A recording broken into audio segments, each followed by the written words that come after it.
Somebody call a doctor because bad medicine is back. Over there is Diamond Dave Damone. This is the Appleton Oak. That's the answer. I'm Mason Quinn. Folks, today we are getting back to Peaky Blinders. This is season 5, episode 2, Black Cats. And, well, Black Cats, bad luck, gypsies, who knows what we're going to run into with this one. I'm all here for it. I just know that I'm definitely ready, willing, and able to see how Thomas handles things again, because, I mean, every season, it keeps getting higher and higher. Yeah, we're off to a bit of a rocky start, folks, but Thomas Shelby always has a plan. Well, I'm curious to see how that ending was in episode 1 of season 5 here, how that comes about in episode 2, especially with the way that camera left off on Tommy at the end with a guy getting assassinated in the elevator. Bring it on. Let's go!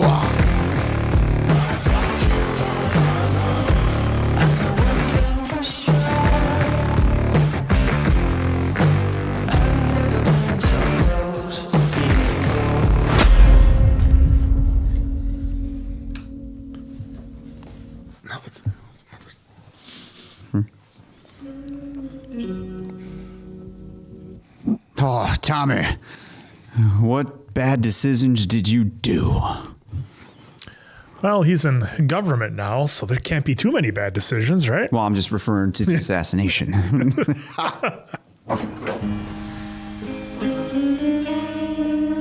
Oh, Jesus. It's going out in a hurry. Yeah, he's real big hurry. And he means business.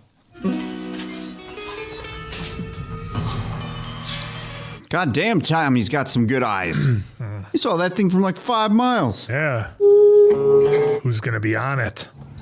What? Or is it a who? Think it's going to be who we think? Or a surprise?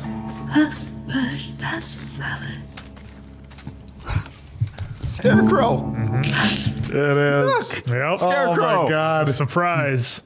Is that the same mask he wore for Begins? Ooh, somebody from his past after him? Oh. Is that a landmine? Yes, sir. Just missed it. Oh, are they everywhere in the field? Oh, did he step on one? He did step on it, I think. Yeah. He didn't step on it. I think he just has to be very gentle. They were just showing us how close he came. Look. Yeah, I think that's what they were showing us. Like a millimeter. In fact, he was able just to walk up to it and totally miss him. Yeah, he's got to retrace his steps. He's the luckiest man alive. I love it. No music. That's awesome. Just the slushing of the Yep. mud. Putting us right in the spot. Look at that. He totally wasn't paying attention. He was so laser focused. Walked right up. That paper gonna hit one of them? Yeah, just paper. Boom. What's he doing? Is he thinking about hitting it? Isn't the first time, because remember with the horse. With the horse. He had the Yeah, he did. piece to his head ready to pull. Oh no! No! Oh, now he's not even thinking, he's running. Charlie! What? Charlie! No way. No friggin' way. No. God, no. No fucking way. Oh. Giddy up, Rosie. Giddy up. Holy shit, guys. Dad, there's a phone call for you. Good boy. Good boy. Well, you go back to the house. And whoever's calling the operator will have their number. And I'll call them back. Hey? Oh, look, Charlie. You must have violin practice.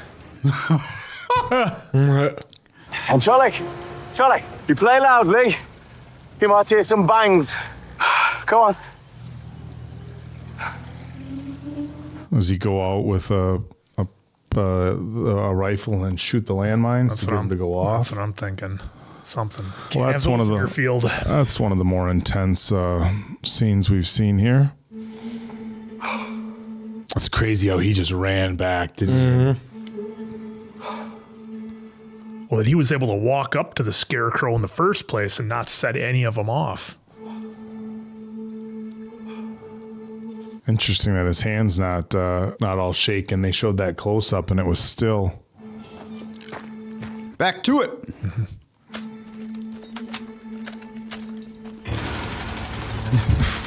Oh, he's Jesus. Look at this. He's not even looking down at the ground. No.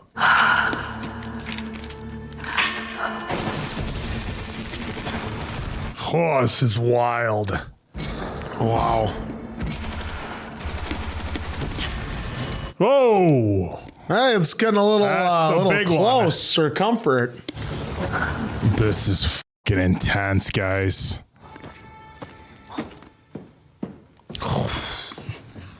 Wow. Man. What a way to start. We just missed a call. Where was he from? Belfast. Where in Belfast? Where Jax is in the SOA. Friends of Campbell's. Here, can you put me through?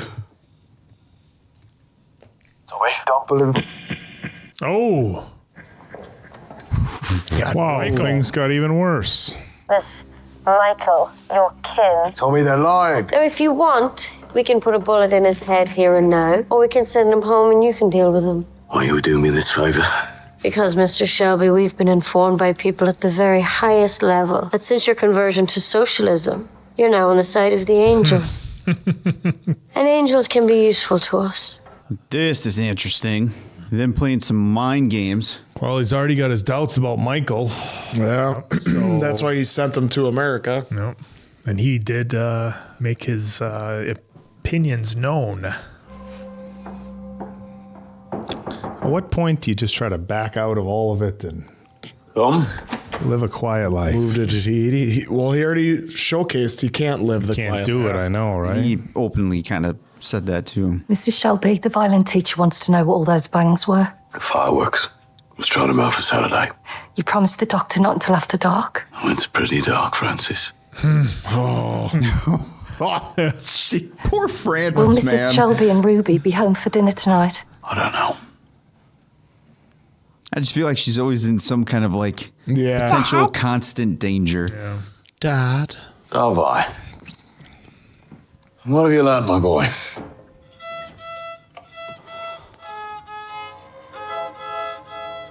Sounds like crap. He's a kid. Take it easy. Yeah, I know. What a fantastic open. That was Probably my favorite so far. Yeah. Well, they didn't even give us the theme Red song. hand. Nope. Red hand. Nope.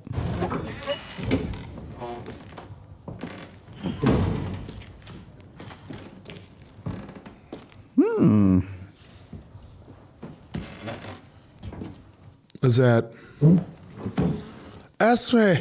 Go on. That's never not. mind. No. Just nope. I thought it'd be fun. There you go. Look at that. Looks great on you. Wrap up warm. Oh, Arthur. Oh, okay. Makes sense. Wake up. Rise and shine. What are you doing here? Wasting our f***ing time on you.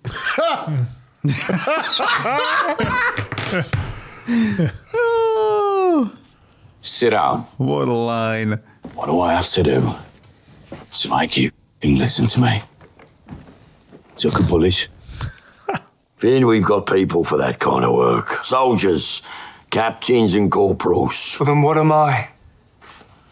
What am I, Jesus Christ? Oh, did you say you were? So get on your f***ing feet, Arthur. Finn? Shirts. Oh, and Tom, Yep. while you're here, I've met this girl and I'd like to get married.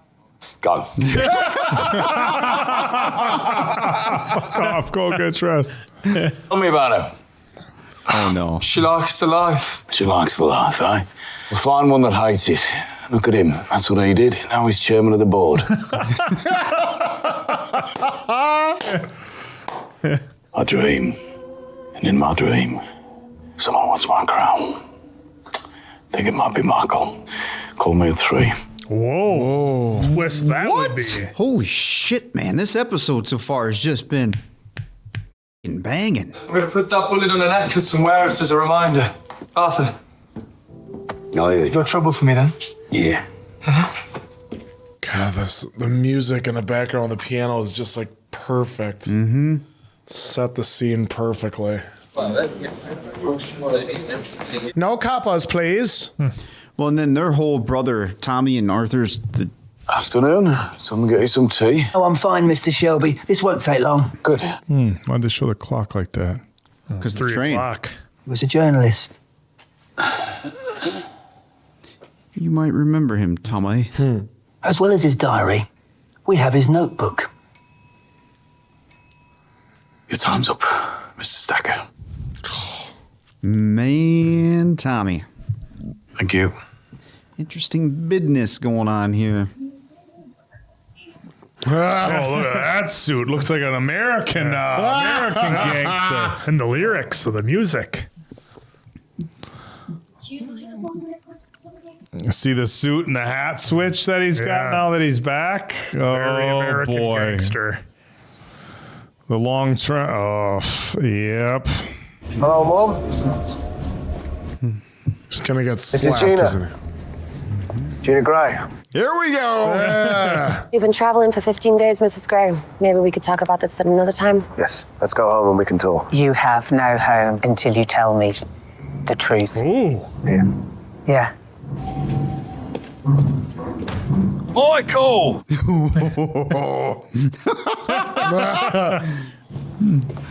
Welcome to Birmingham, eh? Michael. Okay. The ship docked at Belfast. I was then taken off the ship by 2 men. At gunpoint. I'm speaking to my son. Shush. Oh, wow. I did not betray my king family. Now, Mom. Ooh, stepping up. Boy treats you like a fucking dog. Smelly one. Stinking one. Holy shit. You're clean. Stand aside, Arthur. No, Paul. Holy are we getting Michael versus Tommy? Nice coat. Well, you like camel, right? Oh, welcome to the family, Gina Gray.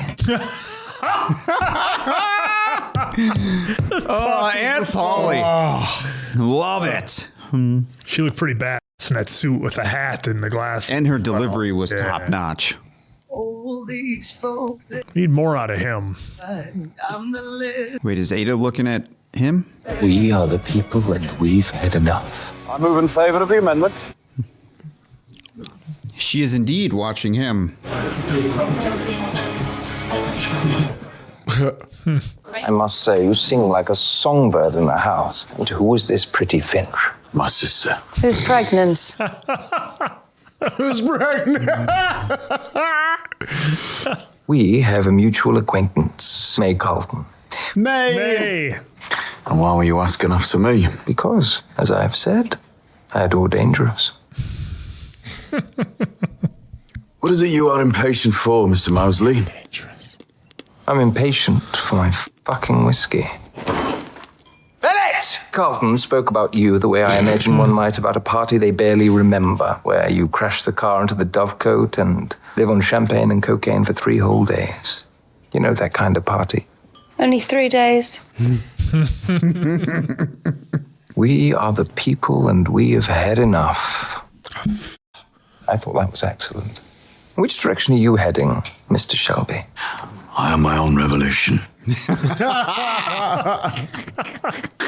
Ooh. Like all things regarding Highland, it is complex. Yes? We just gonna dance with our words all night, or are we gonna get to a point? Where do you stand on the Irish question, Mr. Shelby? Never been asked this. And perhaps it's time you were. Tommy, I am the people, and I have had enough. Birmingham is my concern. Ireland bores me. Thanks for the whiskey, Mr. Mosley. Ireland bores I me. don't think that's the last we've seen of Mosley. Tommy, why don't you come back with me? Huh? I love the lighting here. Make some calls, you can listen in. Drive home tomorrow. Bastard. You can listen in. Linda, she wants some for Arthur. How about Armagall, people in the north? Michael. Tommy's starting to crack. Paranoid, yeah. Yep. Protestants are coming, I think. I need to get back to Birmingham.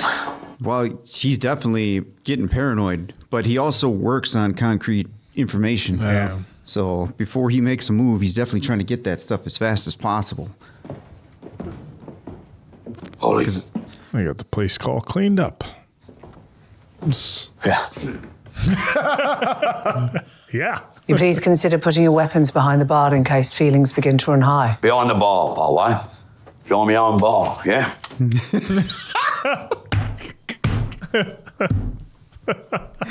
His delivery. Had a dream about a black cat last night, Paul. Here we go. Means there is a traitor close by. It was you who taught me that. Black cat can mean lots of things. Can mean you're hurting yourself, betraying yourself. Well, Are you seeing things, Thomas? Yes, I am. Yes, I am. Very clearly.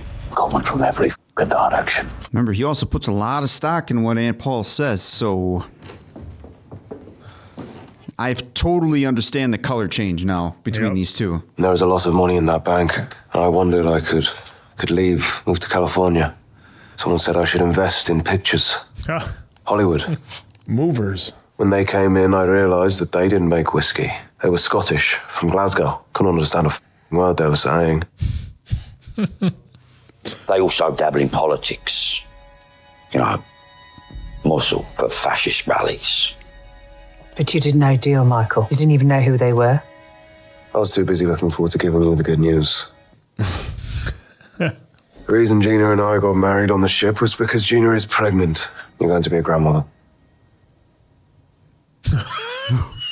Oh, well. Cause for celebration. And now, I want you to pay me back what you owe me. We were close before. Now, I want you closer still.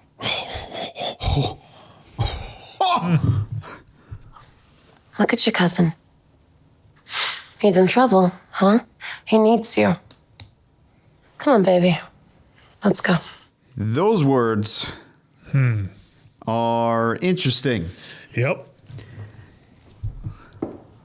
Holy shit, we're getting Michael. Wow, we're in it now. In Michael's defense, everybody lost a shitload of money.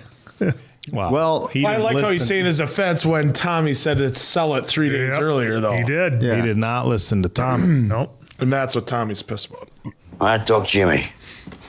Going south. Not so mad anymore. He's got friends in high places these days. That cat dream is never wrong, brother. He likes knocking that stuff right back. That's what I mean. Like, I don't know how they function after. They're doing straight up like 3-finger shots. Yeah, 3. Oh, back to our guy. Guy we can trust. Hasn't given me anything to trust him. Mr. Gold. Got himself a nice haircut there. Quite the mustache. Is everyone going to be paranoid now? Uh-oh. Is he going to get taken out right here and now? Oh, please no. Yep. Nope. That was like the shoulder. Oh, his kid's done. Yeah. Oh, they're doing another cross. These gentlemen are the Billy Boys. And me. I'm Jimmy. Ooh. Oh. Mouth broke so you can't talk. But you don't need to. Your body will be the lesson. Try to fight him in a fair fight with fist. Yeah. Dude won't stand a chance. I heard you're a fighter. Oh, no. He's going to give him the old RoboCop treatment. Our fighting days are over. Oh! Jesus. As I need Mr. Shelby to understand. Oh. They're gonna take out his son right in front of him. Yeah. Holy shit. No fucking way. What the hell is... Holy shit, this is gonna happen, isn't it, gentlemen? Oh my god. It is. No fucking way. Farewell, fighter boy. You died well. Oh my god! Oh my god. Otherwise, it will be Tommy Shelby who's crucified, and there will be no resurrection. Come on, boys. Wow. None of those fuckers would have stood a chance if it was a fair fist fight. Nope. None of them. Oh my god. Well, Mr. Goldberg, a guy we gonna have to count on now. He's gonna want some vengeance. So stop your crying. What is it, karaoke night? Really meaningful, you know, heartfelt song. I like it. I really do. Jesus, here we go. This year is Billy Glade, man I was telling you about. Billy, this year's my kid brother, Finn. Have a drink, Billy. I can't, my voice just would... Drink, Bill. Yeah, drink, Bill. I want to listen to music. I'll buy an Al Jolson record. That's what I do. Real singer. Look at his eyes. Giving him the eyes. You'll listen to him, won't you, Bill, eh? You'll be attentive, won't you? Yeah, of course. He'll be attentive. We'll show you the consequences if you don't. All right. I'll leave you with a bottle.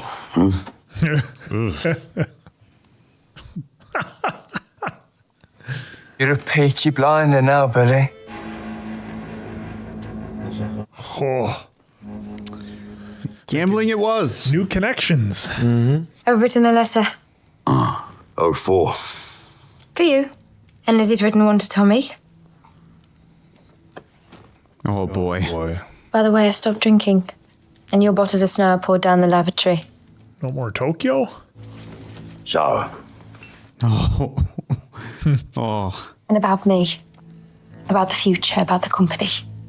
I want a divorce and I want out of the Shelbys. He's selling out the communists to the British intelligence. And all the time, every day, he gets more Who's and more ever gonna famous, pay? but that's okay. Because if anyone puts two and two together... it's not f***ing off.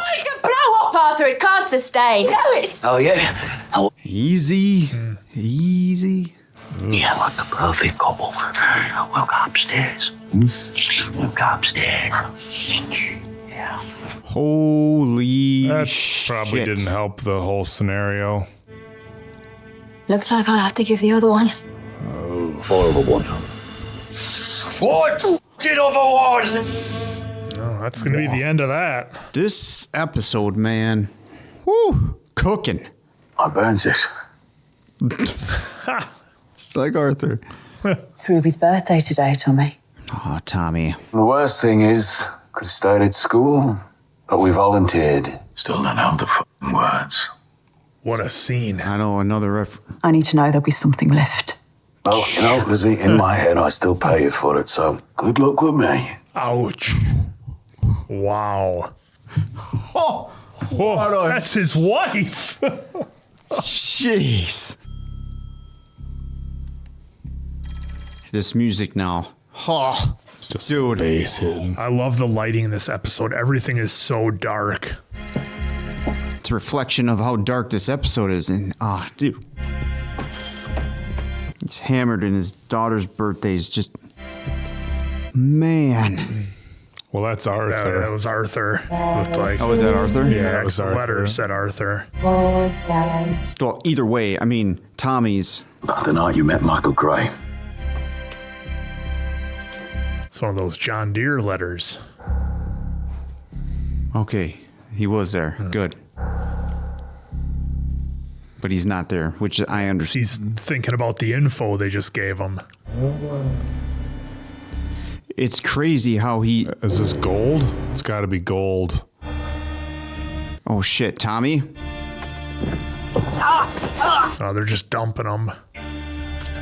Oh, it's Johnny Dogs. I'm a fucking car now! Oh my God. Oh, no.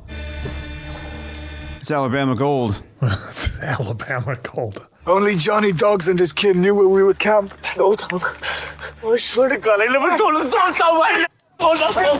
so. Please get the kid out of the way. They crucified my son for you.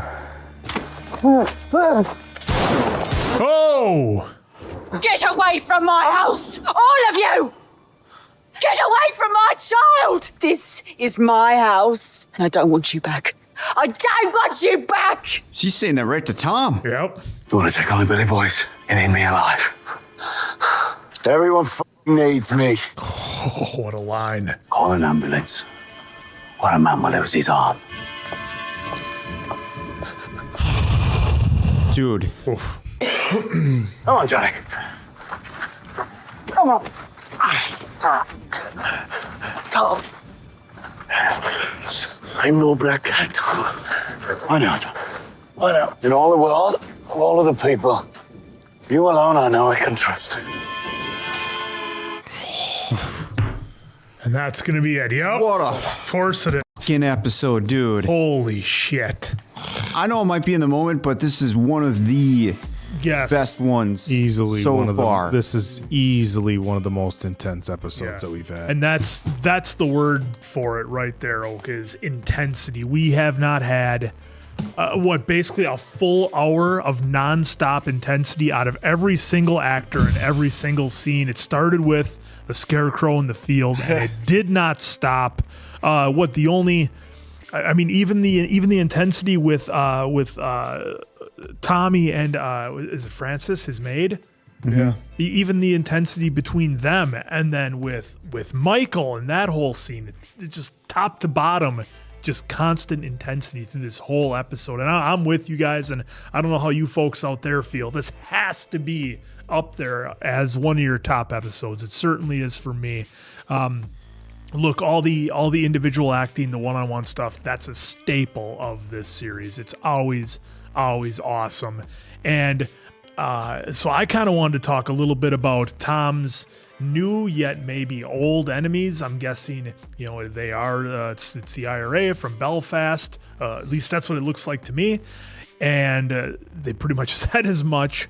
The Billy Boys, like Arthur said, they pretty much run everybody in that area. And they're after either revenge on Tommy, like they said, or they see that he's weak and that he's like Michael was saying, he's primed for the picking to get taken out and they can take over all the racetracks. So it's so funny. We're back to the racetracks of season 1. And, it was so easy to forget about all that. We thought Tommy had that all sewn up. Everything was taken care of. He got rid of all the folks that he had to.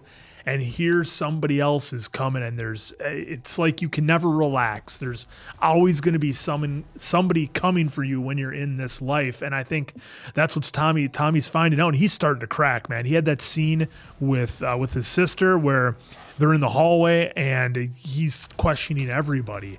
And the way that everything was lit this whole episode, even in the daytime, the scene with Michael, it was in the daytime in the bar and it still seemed kind of dark. And there's so many scenes in here, the great shots when they were in the government buildings, those were all great. Everything was just so dark and eerie, and the use of lighting was incredible in this episode. I cannot believe that we lost Bonnie. I did not see that coming. Look, every time they introduce an enemy in the series, they usually have a way of doing it, showing that they mean business. I'm pretty sure we saw that with just about every villain or antagonist that Tommy had to deal with in every season. They pretty much made a real big bang when they were introduced. These guys, the Billy Boys, are no different. Just another leveled up enemy for Tommy to have to deal with, but it's just wild that we lost Bonnie. He's questioning Michael. He's still not 100% on him. Said he could trust Johnny Dogs and that he didn't give it up, but who knows? You beat somebody enough. Nobody can hold out forever. So just a wild episode, and it's only episode 2 of season 5. This is insane. Yeah, I was wondering where the title, Black Cats came from, and then obviously they alluded to that when they have Gypsies Have a Dream, and they see a black cat, that means there's a traitor among them. And he seems to think it's Michael. I don't know if it is or not yet. I don't know. Or like Aunt Polly was saying, it could mean you're in like your own. You're train yourself. You're in your own world, which certainly could be the case too. Because look at all he controls and all he takes care of. But the scenes in this with the Scarecrow, and then with Mosley, then the cop that came to unofficially talk to him about Levitt that got taken out. Then you had his brush in here with Michael in the bar with Arthur was just top notch acting. It was just great.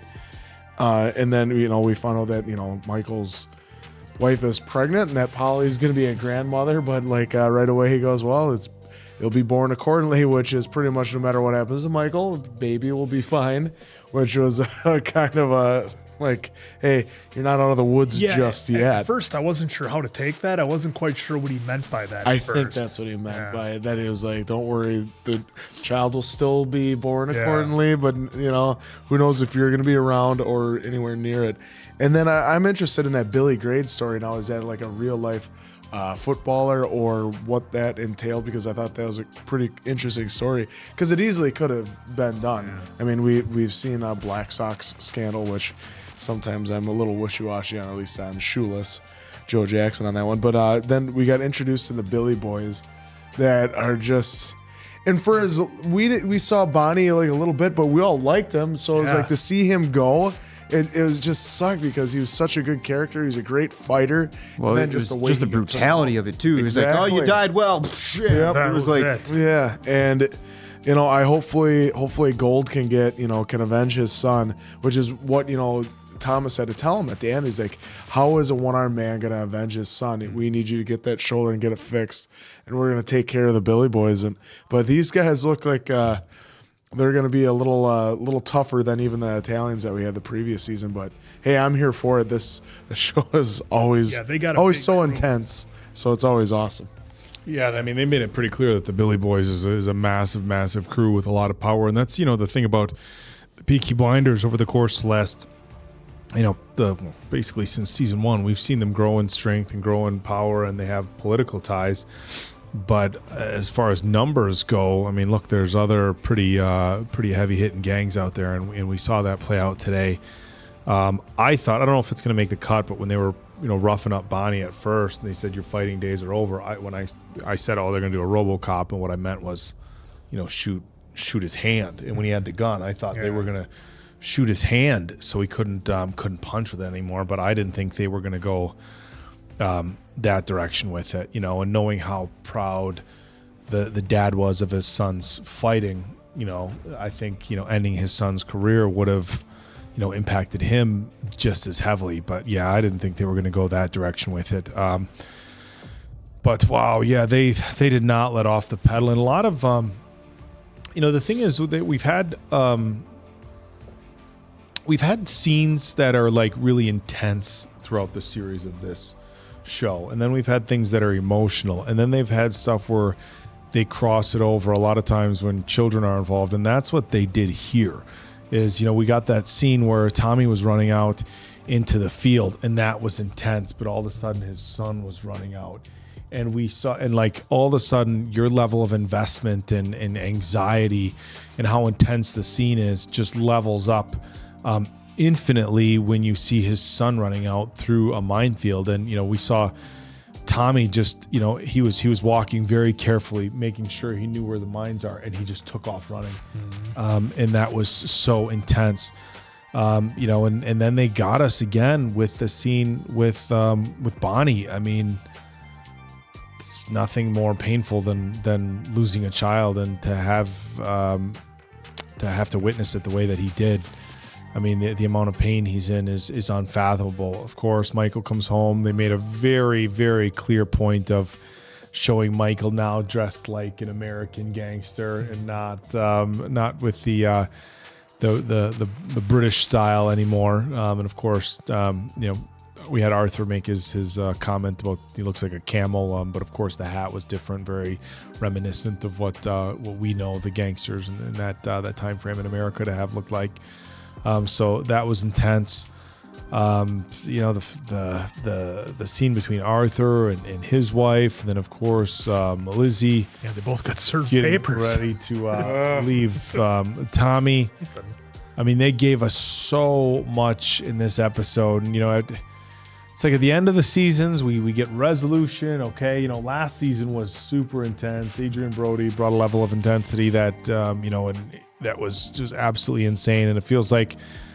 And we're starting right back over again. There was some stuff that happened in the previous episode that, brought up tensions, on the political side, but there wasn't like this clear, like just crazy danger. And so now Tommy's looking at, hey, you got to give up half your tracks.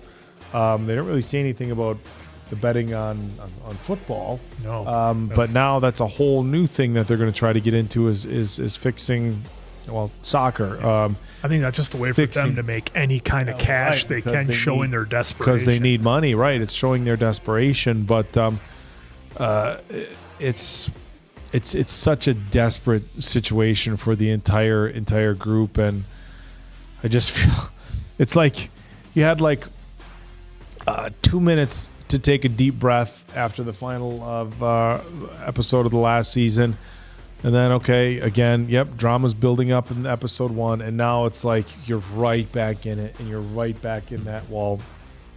How is this going to work out? Is it going to work out?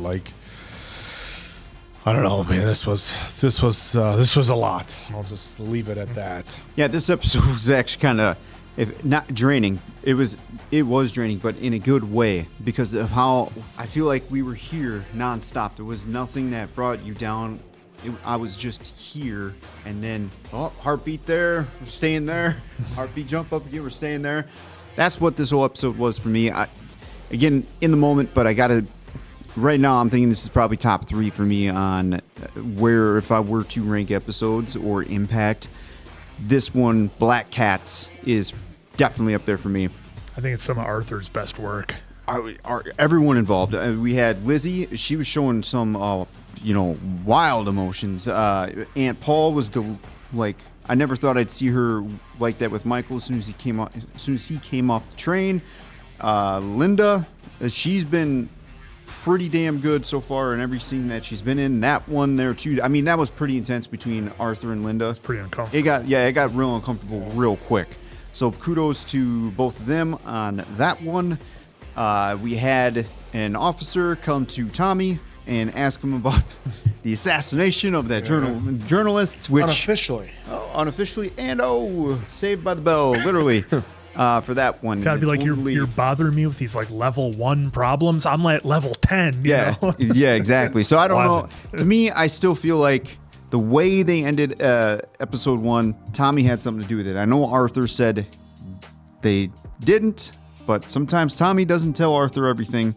And again, the way they were shooting at, it made at least me think that it was Tommy's doing. But I'm still wondering if we get a callback to who actually did it. And then if it's not Tommy, great. If it is, great. Mosley, he's getting to be real interesting, especially in this episode. And the way that Ada was kind of trying to read him too, I thought was very fascinating. So good on all 3 of those actors in the scene. I mean, the actors, every actress in this episode just fucking crushed it. The story itself with Tommy starting to get paranoid, I'm actually really digging that. I know we've seen some comments coming in where we didn't care for season 5 or season 6. I don't feel that sentiment. And this is what's great about it too, of again, us hearing folks saying, I did not like it. And sounds like all 4 of us are currently 2 episodes in liking season 5 of Peaky Blinders. Of course, there's still time to fuck it up. Yeah, right. They got 4 episodes. Two episodes in, very, very invested. Again, with Michael, I feel like we are destined right now, and it could change with the writing, but right now we are destined for a Tommy Michael showdown at some point. And yeah, I was a little taken back by when he said it will be born properly or whatever. Yeah. Accordingly. Does that mean? I didn't know what I took that as he stood up, swore to Tommy that he didn't betray him, and it's like it's kind of like saying, did you put your hand on a Bible?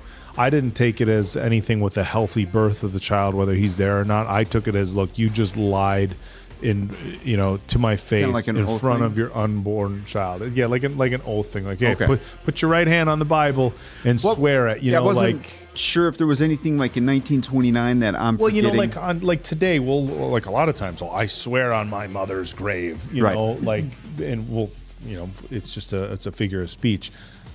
You're saying this in front of your unborn child, like, hey, if the child, you're lying. You're lying. Are you comfortable lying in front of before your child's even born? You're lying right in front of it about family matters, and that's how I took that. Yeah, and right now I do believe Michael, because just like I feel like he was protecting Aunt Polly when he didn't say anything to Tommy. Now, that's one way to look at it, which is the way I am looking at it. But him not mentioning something to Tommy on that level, I get where Tommy's taking it personal. Like, hey, you had the opportunity to tell me that Aunt Paul was setting me up, and you did not. Well, and speaking of that, I just want to touch on it real fast because you got it kind of on playback here. So they had a shot there when Aunt Paul first goes and talks to Michael, and she's got her shades on. They did a real good job of having the reflection of some fires that were burning perfectly in her glasses, like the fire is in her eyes right there. I mean, if that was a happy accident, goddamn, it was amazing. If not, that was really I don't cool. think anything's an accident. Yeah. No, not really. Especially with this show. Yeah. And with Anna Taylor, I forgot her character name, but with Gina. With Gina saying that to Tommy. Damn it, Gina. With Gina saying that to Tommy, those words like, "Oh, he needs you, Michael." Desperate. The way that she kind of gave Tommy a little cheeky slap there was pretty interesting, because Tommy's dealing it with on all ends, and then Tommy's saying to Arthur, when they had the one-on-one moment, which I was trying to say there, their relationship, Arthur and Tommy, is very interesting. I always feel like Arthur is trying to get some kind of acceptance from Tommy, even though Tommy does love him, from what I think. But I always feel like there's some kind of acceptance that Tommy or Arthur's going for. Yep. But the way that Tommy said to Arthur, like, I know Linda's been talking to you. It's all true. Like, he just generalized it. Hey, it's all true. And it's almost like Arthur is running away from that fact that it might really be true. Kind of. At least that's the quick vibe that I got out of it. The who and what they are is starting to come home to him. And I think we're seeing the compounded effects of everything Tommy's been through the last 5 seasons. Well, the last 4 seasons going into 5, where it's and the war, because he mentioned that with Lizzie, everything that they've been through in the war, and it's catching up with them. Yeah, and this scene with Bonnie, man, I was not expecting it. They made it pretty clear as the anticipation built up that he was going to be gone. So I'm kind of curious now how this fall out, because I know I've been pretty vocal on not trusting Gold. So now I'm wondering if I should start, because he's got a pretty big motivation coming into play here the second he can kind of clear his head for just 1 second. But is he going to start blaming Tommy for this, is what my next question is. He was incredibly ruthless when we were first introduced to him. So yeah, and now does this vengeance kind of come back? I mean, he was going to do it. He was kind of pointing that at Tommy there. And then, of course, the big line for me in this whole episode, while Tommy is being paranoid, him saying, "Everyone fucking needs me," it's actually, right now, at least in my eyes, pretty true. You take Tommy out of the equation, what does Arthur do? Yeah, what does Linda do? What does Lizzie do? No one knows what to do. There might be some kind of happiness, potentially. Paul would be the only one that would know maybe what to do. But, of course, with Tommy being the way he is putting some folks in danger too, so there's that flip side too. But either way, really impactful episode. 5x2 Black Cat. Wow. Yeah, I mean, a to banger. piggyback off what you're saying, Diamond Dave, I mean, without Tommy, they would all lose their protection, because you need money to have protection. Tommy's doing what he can to bring in the money from a lot of different areas that they really didn't explore since the first season, with fixing the football games and everything. So it's just wild. And as much as a lot of them at times don't like Tommy, they all need him in some way, because they've gotten so far to a point where without him, there's no going back. If he was gone, they'd all be dead shortly after because they all have enemies. Well, in the words to now, just ringing through my head, they want my crown. I'm my throne or whatever. And that it's was like, holy the shit. paranoid Tommy coming through right there. Man, we are in it now, and it's real deep too. So yeah, the scene that Arthur had with the guy who was doing the singing was, like I said, I think that's some of Paul's best work here. Call him, Paul Anderson. Paul Anderson. I think that's some of his best work, and the intensity in his face, and it's a hallmark of the show with the close-up shots on the actors. But this one, for whatever reason, I thought it was some of his best stuff. Yeah. God, just so great. Such a great series. We're having so much fun watching this. One's good. Hopefully you guys are having fun right along with us, because this has been banger after banger after banger. So for Appleton Oak, Diamond Dave, that's Mason Quinn. I'm, of course, the answer. We'll catch you on the next one, pals.